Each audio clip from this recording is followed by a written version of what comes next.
Okay, now अब turn है समझने का डिस्ट्रीब्यूटिव शॉक। देखिए बच्चों, डिस्ट्रीब्यूटिव शॉक में बेसिकली जो आपका जो ओवरऑल वॉल्यूम ऑफ ब्लड है या जो कार्डियक आउटपुट है वो तो बहुत नॉर्मल होता है, फिर भी ऑर्गन में इनसफिशिएंट या एडिक्वेट परफ्यूजन ग्रेडियंट डेवलप नहीं हो पाता, जिसकी वजह से वो पर्टिकुलर ऑर्गन में आपकी एनर्जी की डेफिशिएंसी होती है। ये पूरा प्रोसेस हमने स्टेप बाय स्टेप समझा था और अल्टीमेटली क्या होता है, ऑर्गन फेलियर होता है। तो सबसे पहले हम समझेंगे कि डिस्ट्रीब्यूटिव शॉक किस टाइप्स का होता है। ऐसा क्यों होता है कि आपका वॉल्यूम ऑफ ब्लड भी अच्छा है और आपका कार्डियक आउटपुट भी ठीक है, फिर भी आपको शॉक की कंडीशन क्यों आई।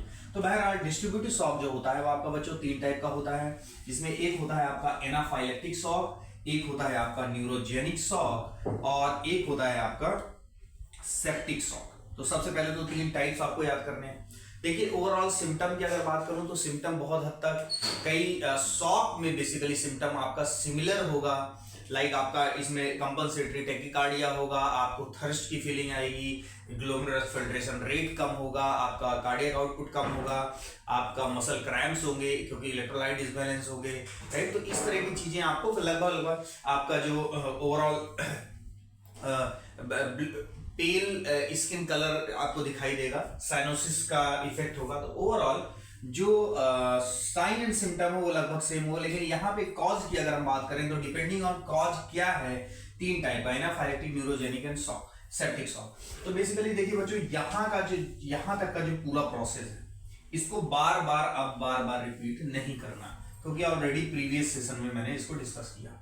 मैंने कहा था इसके ऊपर आप क्या ऐड ऑन करते हैं जिसकी वजह से इनएडिक्वेट परफ्यूजन ग्रेडियंट होगा किसी पर्टिकुलर ऑर्गन में, तो वो चीज जो वजह है वो एक्चुअली शॉक का टाइप होता है। अगर यहाँ लेस वॉल्यूम ऑफ ब्लड है तो लेस वॉल्यूम ऑफ ब्लड की वजह से परफ्यूजन ग्रेडियंट कम हुआ। कार्डियक आउटपुट, अगर कार्डियोजेनिक शॉक में कार्डियक आउटपुट कम होने की वजह से कोई भी वैल्वुलर डिफेक्ट था या वेंट्रिकुलर मायोकार्डियम में डिफेक्ट था, ओवरऑल कुछ भी था, तो वहां से उसमें कार्डियक आउटपुट कम होने की वजह से इनएडिक्वेट परफ्यूजन ग्रेडियंट हुआ।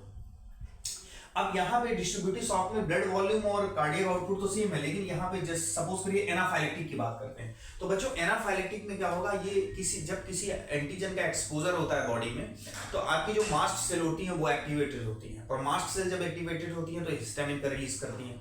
हिस्टामिन का जब रिलीज करेंगी तो हिस्टामिन के साथ anaphylactic substances, anaphylaxis reactive substances जिनको ARS बोलते हैं, वो ब्लड स्ट्रीम में आते हैं, और जब वो आते हैं तो वो लोकल वैसोडाइलेटेशन करते हैं और भी इन्फ्लामेशन करते हैं। तो उस overall means due to the antigen exposure, हम यहाँ पे एनाफाइलेक्टिक शॉक में किसका जिक्र कर रहे हैं, एंटीजन का। अगर एंटीजन एक्सपोजर हुआ तो एनाफाइलेक्टिक रिस्पॉन्सेज हुए, और एनाफाइलेक्टिक रिस्पॉन्स में आपका वैसोडाइलेटेशन होगा, आपका वैसोप्रेसिंग इफेक्ट होगा, राइट, और आपका ब्रोंको कॉन्स्ट्रिक्शन होगा। तो ओवरऑल ये सब वजह से वैसोडाइलेटेशन, प्रोमिनेंटली आर्टेरियो और वीनो डायलेटेशन की वजह से आपका क्या होगा, ये सेम पूरी कहानी, राइट। तो ये आपको क्लियर है। आपने जब ये ऐड करके ये चीजें लिखी तो आपका वो चला गया एनाफाइलेक्टिक शॉक। आप जब न्यूरोजेनिक शॉक पढ़ेंगे तो न्यूरोजेनिक में शॉक में बेसिकली आपका देखिए हमारी बॉडी में जो टोन को डिसाइड करने वाला डोमिनेटिंग नर्वस सिस्टम वो है सिंपैथेटिक। सिंपैथेटिक ओवरऑल वैसोप्रेसिंग मींस आप अगर एक शब्दों में कहो तो ब्लड प्रेशर को सूट अप करने का काम करता है। तो अगर सिंपैथेटिक टोन किसी वजह से डिस्टर्ब है तो सिंपैथेटिक टोन डिस्टर्ब होने की वजह से आपका क्या होगा, ब्लड प्रेशर फॉल होगा, और ब्लड प्रेशर फॉल होगा तो वो प्रेशर ग्रेडियंट वाली बात फिर से आ गई कि ये इनएडिक्वेट परफ्यूजन ग्रेडियंट हुआ। तो ओवरऑल आपका जो न्यूरोजेनिक शॉक होगा इसमें disruption of sympathetic nervous system, sympathetic की बात कर रहे हैं यहाँ पे, लॉस ऑफ सिंपैथेटिक टोन हुआ, और लॉस ऑफ सिंपैथेटिक टोन की वजह से वीनस और आर्टेरियोलर डायलेटेशन हुआ, क्योंकि ये वीनस और आर्टेरियोलर कॉन्स्ट्रिक्शन के लिए रिस्पॉन्सिबल होता है सिंपैथेटिक आउटफ्लो, और जिसकी वजह से कार्डियक आउटपुट कम हुआ।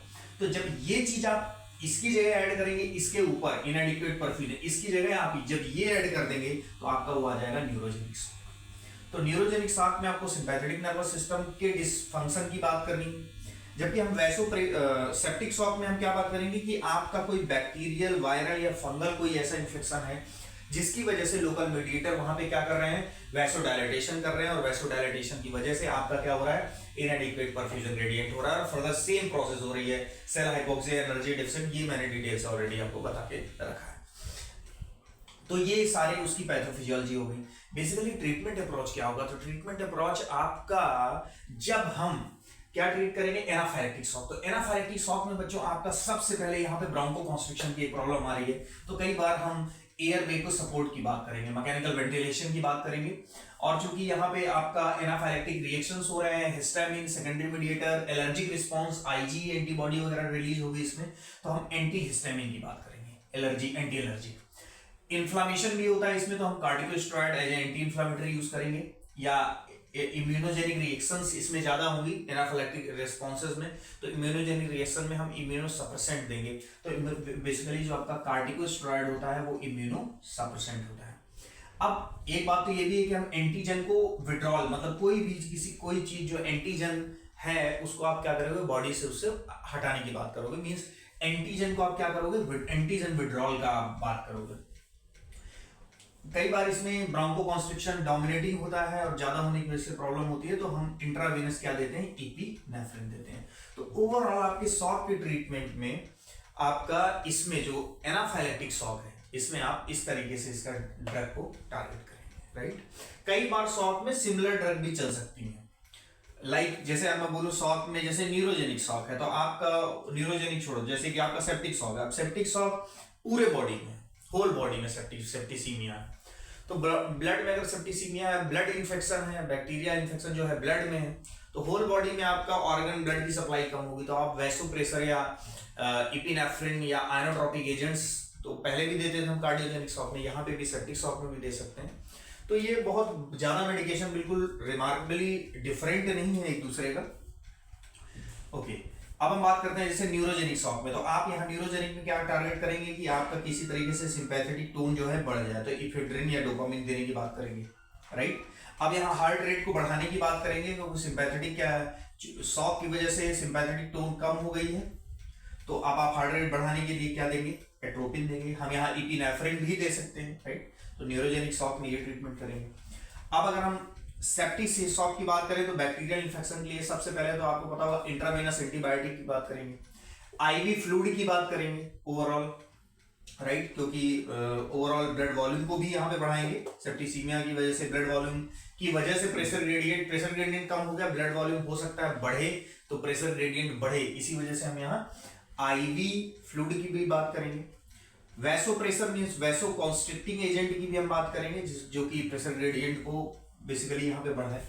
तो ओवरऑल ये जो डिस्ट्रीब्यूटिव शॉक है दैट इज ऑफ 3 टाइप्स, लेकिन डिस्ट्रीब्यूटिव शॉक में आपको ये मेंशन करना है कॉपी में कि यहाँ पे volume of the blood and the cardiac output of the blood will be normal. But distributive shock हुआ क्यों, तो डिपेंडिंग ऑन द रीजन कि आपका एंटीजन का एक्सपोजर हुआ, या आपका सिंपैथेटिक टोन खराब हुई, या आपका बैक्टीरियल, वायरल या फंगल इन्फेक्शन हुआ, उसके डिफरेंट टाइप्स हैं। So this was all about the distributive shock. Thank you very much.